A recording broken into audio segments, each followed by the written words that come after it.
Hey, what's up? Just wanted to share this thing that I was thinking about. You know, the first thing I wanted to be was an astronomer.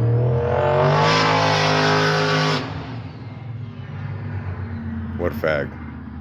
Like, seriously.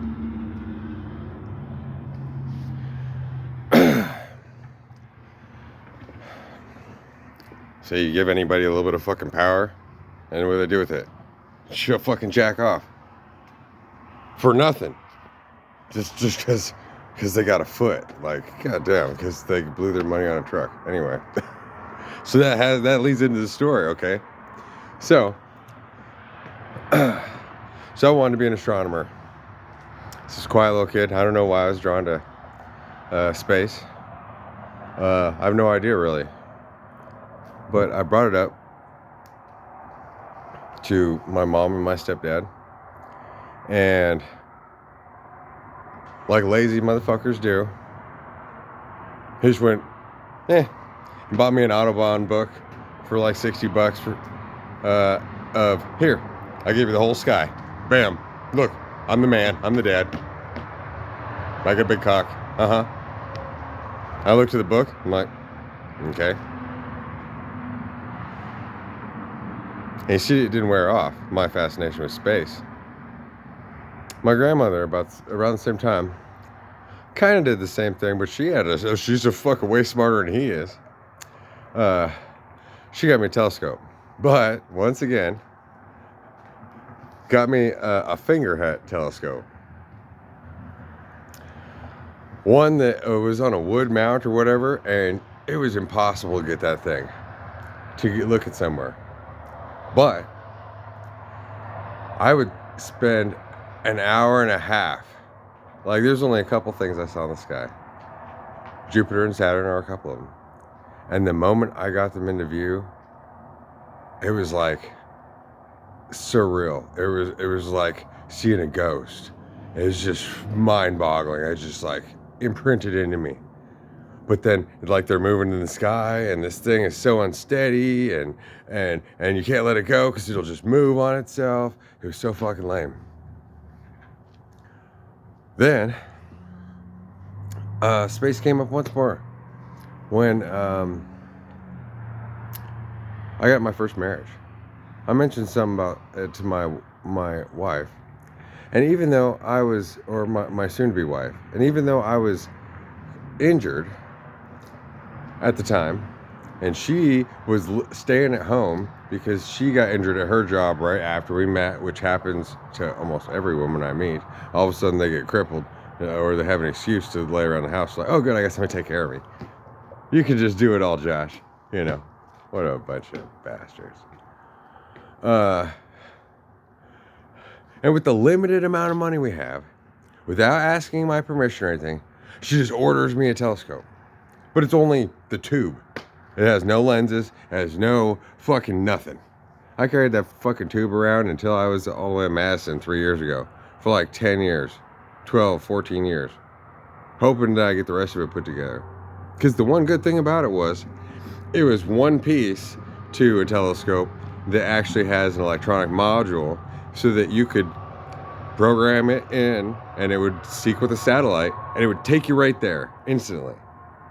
Well, that's fucking funny, because I could do that on the sky any day of the night, in the moment, from here, without a fucking telescope. Man, look, they all fucked up. And just like, oh look, I got you something. I got you a piece of shit to show you how much I love you. And I blew our money for crap that's not any good. Look, Josh, we take good care of you. Here's another one. So, when I was in like 4th, 5th grade, the school wanted us to write a myth. Well, I was entirely sheltered, like ridiculously, like a child chained in the basement, not allowed to talk to anybody. And so I come to my mom, and I'm like, I don't know anything about this. I don't know how to write a myth. I don't even know what that means. Like, and she's like, oh, I'll do it for you. And I'm like, I'll get in trouble. She's like, no, I'll do it.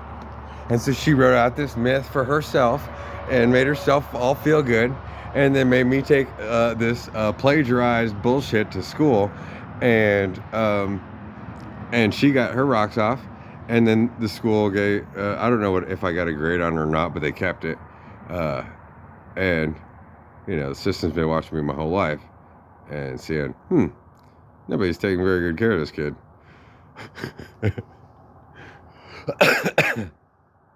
Then, as a teenager, suddenly, a wild hair crawled in my ass, and I wrote nearly 3 poems a day for like 2-3 years, just out of the blue. I'd be walking around and sit down on the curb and just write it down. Just boom, done. I almost never rewrote a single poem once. I got about 1,000 of them. Did that on my own. No help. And I could just look at like Emerson or Poe or Hemingway or whatever and imitate their writing right off the top. So, oh, it's like that? Okay. Boom. Look, I did a Poe poem. And then, like, I took 2 of my most loved poems to my mother, who she got with my stepdad now. And I remember they were in the kitchen embracing, because they just got together, whatever, all kissing and hugging around the fridge, whatever. I'm like, hey, look, read this. What do you think? And they look at it, and they're like, man, this is stupid. You need to get a fucking job, a real job. And a couple years later, I just sent a couple poems to somebody I knew, and I almost got a free ride to college. And just went to college, you know, at like a $30,000 a year college for like $6,000 or something like that. And got the best education the money could probably buy. And like the first semester, I did freshman classes. And the second semester, they put me in all senior classes restricted for like, you had to be requested to come into class, and the teacher only taught like 5 students. Just instant expert level. And this has been going on my whole life. That anything that I do or want, somebody brings me the shittiest fucking thing possible of it. Oh, same with the guitar. Yeah, I got one of the fucking, it was a cheap ass piece of shit, and the bridge broke on it. In no time. And when I was getting into it, so somebody borrowed me one, and as soon as it started to go good for me, then he called me up, and he's like, hey, I got this girl that wants it because I want to fuck her. And so then he came over and picked it up, so I quit playing. And he never got to fuck her. And this seems to be a theme. But then, the weird thing about playing guitar, like, I don't know how to play guitar. It's been years since I played. And I have one now, but I got a broken string on it. And I don't know if I want to play with this one, because I like an electric, and I like the setup that I did have temporarily, and so I'd want to do that, but I ain't got the money for that shit. So whatever. So it just sits there. But I would just naturally pick it up without anybody teaching me nothing, and I do it differently than anybody else.